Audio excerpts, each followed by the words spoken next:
The rain had been falling for 3 days straight. Not the kind that cleanses, but the kind that soaks into the bones and refuses to leave. Captain Steve Rogers stood at the edge of the forest road, shield strapped to his arm, listening to the sound of water dripping from dead leaves and broken branches. His boots sank slightly into the mud with every step forward. No satellites, no backup, no Avengers. The mission briefing had been vague: multiple disappearances, unconfirmed hostile, terrain interference. SHIELD had lost 2 recon teams near an abandoned summer camp in rural New Jersey. Locals whispered about a lake, about something that never stayed dead. Steve didn't believe in campfire legends, but he believed in patterns. And the pattern here was silence. The camp sign creaked in the wind ahead of him.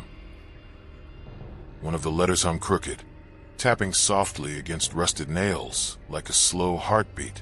Cabins stood in rows, windows shattered, doors hanging open like broken teeth. Inside one cabin, Steve found overturned bunks and deep gouges carved into the wooden walls, too wide for knives, too precise to be random. Claw marks. He crouched, running gloved fingers along one of them. Whatever did this is strong. The forest went quiet, not peaceful quiet, predatory quiet. Steve felt it before he heard it, that pressure at the back of the neck, the sense of being watched. He straightened, shield lifting slightly. Then came the sound, a slow, wet footstep. Crunch, pause, crunch. Steve turned. At the far end of the clearing stood a tall shape, half hidden by rain and shadow. A man, if it could still be called that. Broad shoulders, riding jacket, a hockey mask yellowed with age, cracked but intact. The eye holes were dark, too dark. The figure didn't rush, didn't roar. It just stood there, waiting. Steve spoke calmly. "You don't want to do this." The response was the sound of metal scraping against stone. A machete slid into view. Jason Voorhees. The thing at Crystal Lake didn't feel fear. It felt recognition. The shield, the stance, the challenge. Jason tilted his head, just slightly, as if studying prey that didn't behave correctly. Then he moved.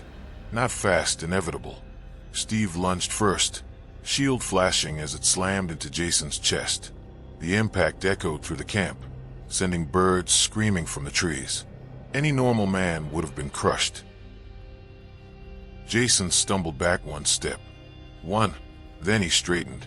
The machete came down in a brutal arc. Steve barely raised the shield in time. Clang. The force rattling his arm, driving him to one knee. Steve's eyes widened. That should've. Jason grabbed the shield. Pulled. Steve was yanked forward, barely rolling aside as the machete split the ground where his head had been. Dirt sprayed, which shattered.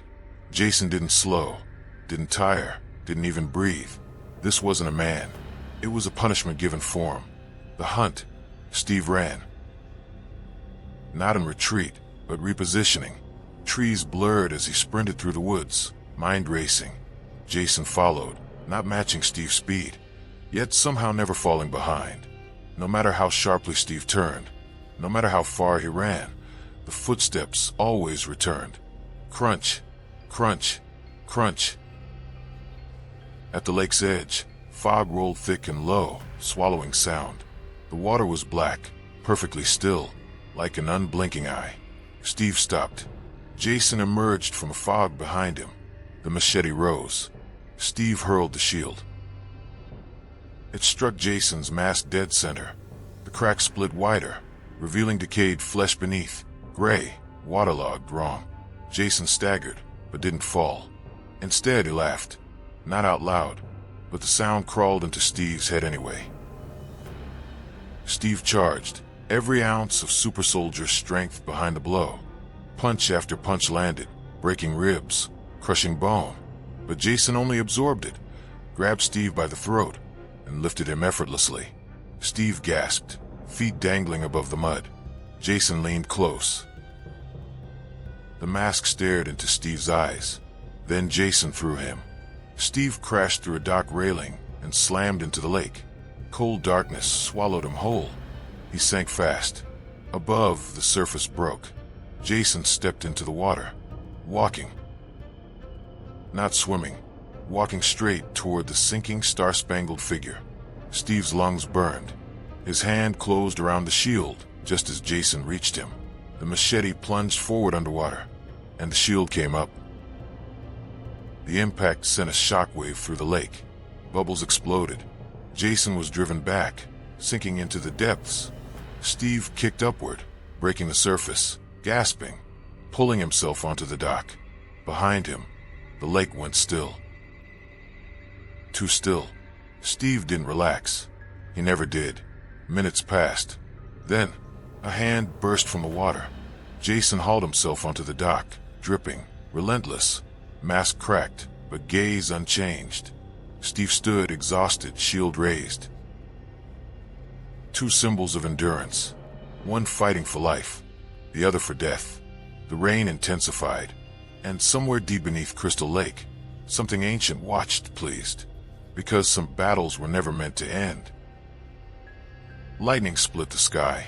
For a brief instant, Crystal Lake was illuminated, and so was Jason Voorhees, standing at the end of the dock, like an executioner awaiting his sentence to be reversed.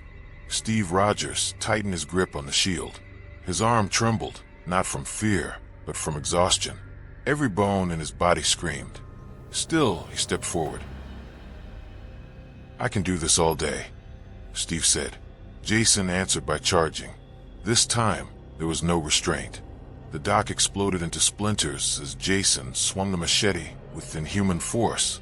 Steve blocked, redirected, countered, his movements precise, trained, desperate. The shield rang again and again, sparks flying with each impact. Every strike from Jason felt like being hit by a speeding truck. Jason grabbed Steve mid-combo and slammed him headfirst into a support post, snapping it clean in half. Steve collapsed, vision blurring. Before he could rise, Jason drove a boot into his ribs and sent him skidding across the wet boards. Jason lifted the machete. "Hi." Steve threw the shield upward, not at Jason, but past him. Jason hesitated. That half-second cost him everything.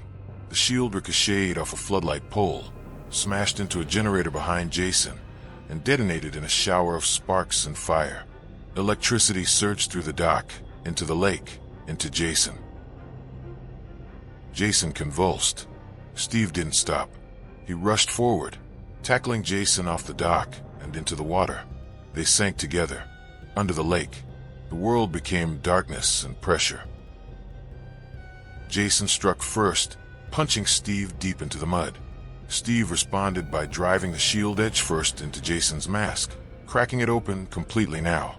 Water rushed through the broken shell, revealing a face that should not exist, bloated, lifeless, yet burning with purpose. Jason wrapped both hands around Steve's throat. The grip tightened. The lake floor trembled. Steve forced his arms between them, pushing back with everything he had left. Muscles tore. Blood clouded the water. Then Steve saw it.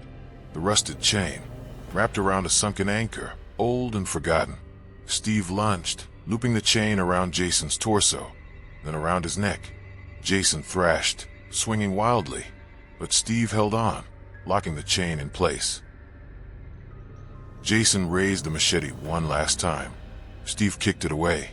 The blade vanished into the depths. Steve pulled the chain tight. Jason's movement slowed, but his eyes, still burning. Steve pushed Jason down, forcing him to the lake bed, wedging the anchor into place. The chain snapped taut. Jason clawed at Steve's arms, tearing fabric, drawing blood. Steve didn't let go. Finally, Jason stopped moving. The lake went silent. Steve released the chain and swam upward, breaking the surface with a ragged gasp. Aftermath. Dawn crept over Crystal Lake. Steve stood at the water's edge, soaked, battered, barely upright. The shield lay cracked beside him, scarred beyond repair. Below the surface, Jason Voorhees lay chained to the depths, immobile. Contained. Steve turned away. He took 3 steps.